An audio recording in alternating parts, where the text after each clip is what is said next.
Puji Tuhan, Tuhan masih menolong ya sampai detik ini ya. Itu semua karena anugerah Tuhan ya.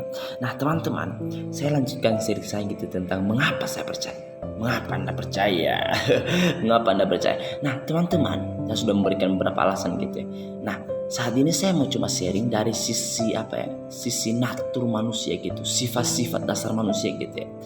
Teman-teman pernah nggak memperhatikan manusia?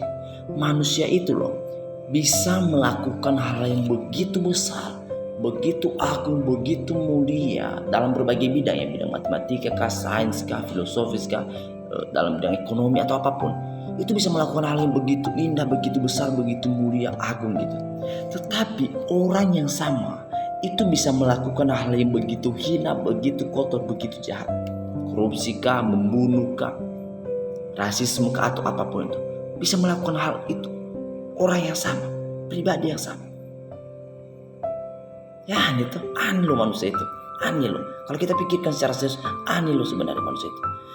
Pribadi yang sama, manusia yang sama, bisa melakukan dua hal yang begitu berkontradiksi gitu. Maksudnya bertolak belakang antara langit dan bumi. Bertolak belakang. Satu, dia bisa melakukan dalam satu waktu hal-hal yang begitu agung, begitu mulia. Tetapi orang yang sama bisa melakukan hal yang begitu hina juga. Ini adalah sebuah realita manusia. Bahkan ada yang mengatakan bahwa inilah memang natur manusia kayak gitu, memang sifat dasar manusia memang kayak gitu. Ini kenyataan. Dan ketika kita sudah tahu kenyataan ini, dan ketika kita bertanya mengapa hal itu bisa terjadi, kita tidak mendapatkan alasan yang baik dari teman-teman kita yang ateis. Ateis ini orang yang tidak percaya Tuhan. Kita tidak memiliki jawaban yang baik sih dari mereka. Kita tidak mendapatkan. Kita hanya bisa mendapatkan alasan yang baik tentang realita kehidupan ini hanya dari orang-orang yang percaya adanya Tuhan. Pandangan teisme. Hanya orang-orang yang percaya adanya Tuhan. Orang-orang yang tidak percaya Tuhan tidak bisa menjelaskan realita ini sih. Tidak bisa.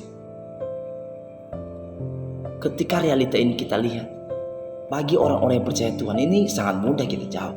Mengapa orang itu, manusia itu bisa melakukan hal yang begitu mulia dan orang yang sama bisa melakukan hal yang begitu buruk? Alasannya karena ya dosa. Makanya bisa melakukan hal yang begitu buruk. Lalu kenapa bisa melakukan hal yang begitu mulia? Karena manusia itu adalah ciptaan Tuhan, yang Tuhan sudah berikan karunia-karunia yang begitu besar. Tapi mereka sudah jatuh dalam dosa.